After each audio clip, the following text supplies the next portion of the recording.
దర్శనము అనండి. చూడండి, క్రైస్తవుల్లో కూడా చాలా దర్శనాలు ఉంటాయి. నువ్వు జ్ఞానము కలిగిన వాడి దర్శనం వేరు. నీ బాధ్యతను బట్టి, నీ దర్శనాన్ని బట్టి కూడా దేవుడు నీకు విలువిస్తాడు. ఇద్దరు ఉన్నారు, స్టెఫెను, పౌలు. స్టెఫెన్కి 30 ఏళ్ళు, కానీ అప్పుడే ఆత్మ ద్వారా బాగా బలపడి ఎదిగి స్టెఫెన్ పరలోకాన్ని చూస్తాడు. తండ్రి అక్కడ ఉంటాడు. స్టెఫెన్ పరలోకాన్ని చూసి, ప్రభువా నేను వచ్చేస్తా, వీళ్ళ మధ్య నేను ఉండలేను, వీళ్ళు నన్ను చంపేస్తున్నారు, మళ్ళా ఉంటే మళ్ళా చంపేస్తారు, నేను దగ్గరికి వచ్చేస్తాను. దేవుడు ఏమన్నాడు? వచ్చే, నీ ఇష్టం. ఏమయ్యాడు స్టెఫెన్? పరలోకానికి వెళ్ళిపోయాడు. అదే పౌలు అపోస్తులుడే కాదు, సంఘస్థాపకుడు. కొరింథీ, ఎఫెస్సి, అన్ని సంఘాలు, ఫిలిప్పి, మొత్తం ఫిలోమోన్, మొత్తం సంఘాలు. పౌలు ఎక్కడితో సంఘాలు పెట్టేశాడు. పౌలు ఫస్ట్ ఒక డైలాగ్ వేస్తాడు, నా మట్టుకైతే బ్రతుకుట క్రీస్తే, చావైతే లాభము. అయినను శరీరముతో నేను జీవించుటయే నాకున్న పనికి ఫలసాధనమైన ఎడల నేనేమి కోరుకుందునో నాకు తోచలేదు. ఈ రెంటి మధ్యను ఇరుకునపడి ఉన్నాను. నేను వెడలిపోయి క్రీస్తుతో కూడా ఉండవలనని నాకు ఆశ ఉన్నది. అది నాకు మరీ మేలు. నేను చావాలా బతకాలా, కానీ నేను వెళ్ళిపోయి క్రీస్తుతో ఉండవలనని నాకు ఆశ ఉన్నది, అది నాకు మరి మేలు. అయినను నేను శరీరమందు నిలిచి ఉండుట మిమ్మును బట్టి మరీ అవసరమై ఉన్నది. మరి నేను శరీరమందు నిలిచి ఉండుట మిమ్మును బట్టి మరీ అవసరమైంది. కానీ పౌలుకి బతుకుట క్రీస్తే, చావైతే మేలు. కానీ సంఘాలు కొత్తగా స్థాపించాడు. ఏం చేయాలి? సంఘాలనే పెద్ద చేయాలి. అయితే పౌలుకు ఒక దర్శనం ఉంది, స్టెఫెన్కి ఒక దర్శనం ఉంది, పరలోకి వెళ్ళిపోవాలా, సంఘాలు ఏం స్థాపించాలి. అయితే అదే యూదులు పౌల్ని కూడా రాళ్ళతో కొట్టి చంపేశారు. చచ్చిపోయాడు పౌలు కూడా. అయితే పౌలు చచ్చిపోతున్నప్పుడు దేవుడు చెప్పాడు, మొత్తం ముగించి సంఘాలన్నీ ఎదిగి అమ్మయ్య బలపడ అనే వరకు చావడానికి లేదు, లెగో అని చెప్పి తిరిగి పౌలు లేపేశాడు దేవుడు. So what are you seeing? నీవు క్రైస్తవుడివే, ఏం చూస్తున్నావు? దాన్ని బట్టి దేవుడు దాన్ని నెరవేరుస్తాడు. అందుకే పౌలు అంటాడు, ఏమంటాడు తెలుసా?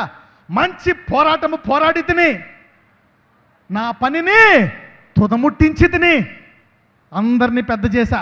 కొరింథీయుడు బాగున్నాడు, ఎఫెసీయుడు బాగున్నాడు, గలతీయులు బాగున్నాడు, ఫిలిప్పి బాగున్నాడు, మొత్తం ఫిలోమోను అందరూ బాగున్నారు. కొంచెం ఎదిగారు. బాగా ఎదిగిపోవడం వల్ల అమ్మయ్య ప్రభువా అందరూ బాగున్నారు, తీసుకెళ్ళిపో, వచ్చేస్తా.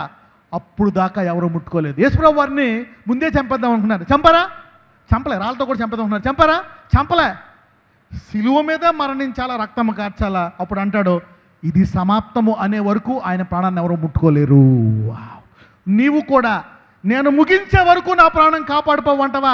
ఏవి నిన్ను చంపలేవో. హల్లెలూయా. దర్శనము అనండి. What is your vision? God will give it to you. దర్శనము ఉంటుండగా దేవుడు వాళ్ళకి ఇచ్చాడు ఆ పని. ఆశీర్వాదము బాధ్యతతో వస్తుంది. ఎ blessing comes with a responsibility. వాళ్ళకు ఉండే దర్శనాలు బట్టి, పనులు బట్టి వాళ్ళకి అనేక విధమైనటువంటి వస్తాయి. బాధ్యత లేని వాళ్ళకి ఆశీర్వాదాలు రావు. Everything will come with a responsibility. సొలొమోను రాజు చేస్తాడు, దావీదు. కానీ సొలొమోను బాధ్యత కలిగిన వాడు. అయితే సొలొమోనులో ఒకటి ఉందంట, ఇంత రాజ్యాన్ని నాకు ఇచ్చాడు దేవుడు, వీళ్ళందరినీ బాగా చూసుకోవాలా, వీళ్ళందరికీ బాగా తీర్పు తీర్చాలా, న్యాయం చేయాలా అని బాధ్యత ఉందంట. దావీదు ఉన్నాడు, దేవుని స్తుతించాడు, అన్ని చేశాడు. కానీ సొలొమోనుకి దేవునితో పాటు బాధ్యత కూడా ఉంది. అందుకనే దేవుడు ఒక రాత్రి కనపడి, సొలొమోనా నీకేం కావాలో కోరుకో అంటాడు. ఏమంటాడు? నీకేం కావాలా? అప్పుడు ఏమడుగుతాడు సొలొమోను? ప్రభువా వీళ్ళందరికీ తీర్పు తీర్చడానికి నాకేం కావాలా, వీళ్ళందరినీ పరిపాలించడానికి నాకేం కావాలా, ఎంతమందిని నా చేతి కింద పెట్టావు కదా. దావీదు కూడా అనుగ్రహిస్తాడు. నన్ను ఎందుకు దేవుడు ఆశీర్వదిస్తున్నాడు అని ఒక చోట ఒక మాట అంటాడు అనమాట.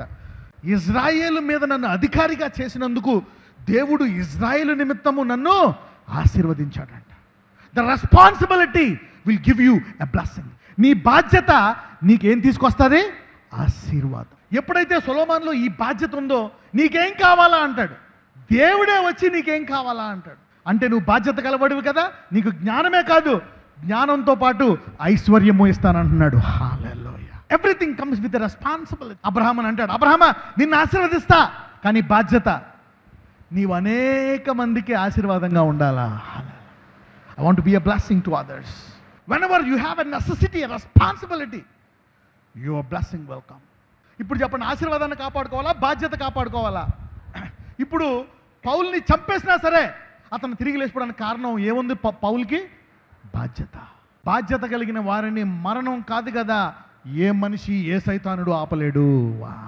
స్టిఫెన్ మంచివాడే, అపోస్తులుడు, కానీ అతనికి ఫ్యూచర్ బాధ్యత ఏమీ లేదు. So he gave up. వచ్చేస్తున్నాడు, వచ్చాయన్నాడు. పౌలు అంటాడు నేను వచ్చేయాలి, కానీ ఈ కొరింథీ సంఘం ఇంకా milk baby, I cannot come.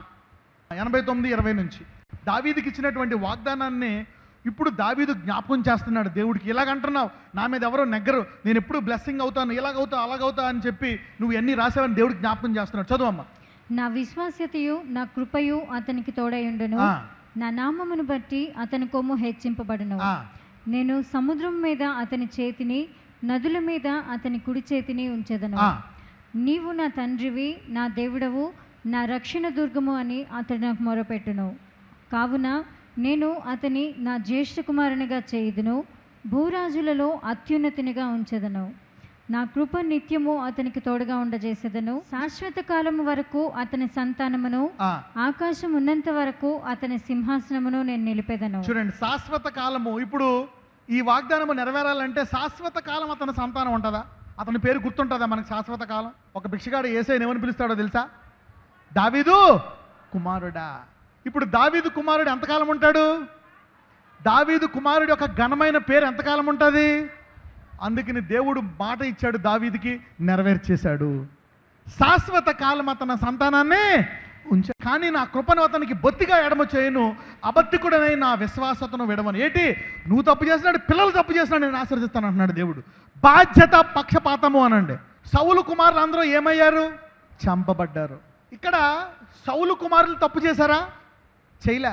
సౌలు తప్పు చేసినందుకు సౌలు పిల్లలు చచ్చిపోయారు. కానీ దావీదుని ఏమంటున్నాడో తెలుసా? నువ్వు తప్పు చేసినా క్షమిస్తా, నీ ఒకవేళ నీ పిల్లలు తప్పు చేసినా నేను క్షమిస్తాను అంటున్నాడు. ఇదేమైనా పక్షపాతం? ఎందుకంటే సౌలు రాజ్యరకం కోసం, తన రాజ్యాన్ని కాపాడు కోసం కకృతి పడ్డాడు. కానీ దావీదు దేవుని మందసం కోసం నేను ఒక మంచి మందిరం కట్టాలని బాధ్యత వహించాడు. సౌలు కాలం అంతా 40 సంవత్సరాలు మందసం ఎక్కడుంది? గుడారంలో. కానీ దావీదు కాలంలో ఏం చేశాడు? డ్యాన్స్ చేసుకుంటూ పట్టుకొచ్చాడు దావీదు. హల్లెలూయా. దాని గురించి గొప్ప మందిరం కట్టాడు. బాధ్యత అనండి. బాధ్యత దేవుణ్ణి నీ పట్ల పక్షపాతిగా చేస్తుంది. వేరే వాడికి రాని బ్లెస్సింగ్ నీ మీదకి వస్తుంది. ప్రవ్వా ఒక బాధ్యత ఇయ్యి అని ప్రార్థన చేయి. ప్రవ్వా నాకు ఒక బాధ్యత ఇయ్యి అని ఉపవాస ప్రార్థన చేయి. దెబ్బకి బాధ్యత వచ్చిందా, దేవుడే నీ అంటబడతాడు. ఎవరైతే ఈరోజు బాధ్యత కలిగినారో దేవుడు తన నేత్రములను నీ వైపు తిప్పుతాడు. Responsibility will make commit God to bless you. నా నిబంధనను నేను రద్దుపరచను, నా పెదవుల గుండా బయలు వెళ్ళిన మాటను మార్చను. సౌలుతో రద్దుపరిచేశాడు. దావీదుతో అంటున్నాడు, నీతో నేను రద్దుపరచను, నీ పిల్లలు తప్పులు చేసినా నా నిబంధన నేను రద్దుపరచను, నా పెదవుల గుండా బయలు వెళ్ళిన మాటను మార్చను అని ఎవరితో అంటున్నాడు? దావీదుతో అంటున్నాడు. ఏం కమిట్మెంట్ అండి? ఇదేమైనా కమిట్మెంట్? ధర్మశాస్త్ర యుగంలో ఇది చెయ్యి, నువ్వు ఇది చేస్తే ఇది చేస్తా, ఇలా చేయకపోతే అందరికీనేమో ఒకటా, బాధ్యత గలవాడికేమో వేరా. దేవుని పట్ల ఒక బాధ్యత తీసుకోండి ఈరోజు. గొప్ప బాధ్యత అనండి. దేవుని కొరకు ఒకటి దేవుని కొరకు. ఇప్పుడు దాకా దర్శనం పెట్టుకోండి. బాధ్యత దేవుని కొరకు. దావీదు తన దేవుని కొరకు బాధ్యత కలిగి ఉన్నాడు, ఆయన రాజ్యం కొరకు. సొలొమోను, పౌలు సంఘాల కొరకు బాధ్యత కలిగి ఉన్నాడు. అందుకే పౌలు వృద్ధాప్యమయ్యే వరకు చనిపోలే. సంఘాలు పౌలుకి ఇచ్చాయి బాధ్యత. నువ్వు బాధ్యత కలిగి ఉంటే God will open doors for you, he will bless you. నజరేయుడైన యేసయ్యా, ఇదిగో తండ్రి, ఈరోజు నీ ఆశీర్వాదము బాధ్యతతో వస్తుంది అనే వాక్యాన్ని నువ్వు సెలవిచ్చున్నావు. A blessing comes with a burden, a blessing comes with a responsibility. ఇదిగో ఈరోజు వారు ఆశీర్వాదాల కొరకు దాహం కలిగి ఉన్నారు. అయితే ఈరోజు ఒక మంచి మర్మాన్ని వారికి బయలుపరిచావు. ఆశీర్వాదానికి కావాల్సినటువంటి మర్మాన్ని, బాధ్యత. నజరేయుడైన యేసయ్యా, ఈరోజు గృహాల్లో కూడా వారు లేచి నిలబడి ఒక బాధ్యత కలిగి ఉన్నారు నాయన. ఈరోజు ఆ బాధ్యతను బట్టి నువ్వు దావీదుని ఆశీర్వదించావు, సొలొమోనుని ఆశీర్వదించావు, నిత్యమైన కృపనిచ్చావు. వారు తప్పులు చేస్తున్నా క్షమించావు, ఎందుకంటే బాధ్యత కలిగి ఉన్నారు కాబట్టి. ఈరోజు పౌలు బాధ్యత కలిగిన వాడు కనుక వృద్ధాప్యం వరకు చనిపోలేదు. యోహాను బాధ్యత కలిగిన వాడు 7 సంఘాలకు, అందుకే పాత్మోస్ దీవులో బంధించిన పరలోకానికి తీసుకెళ్ళి అతన్ని ఆశీర్వదించావు నాయన.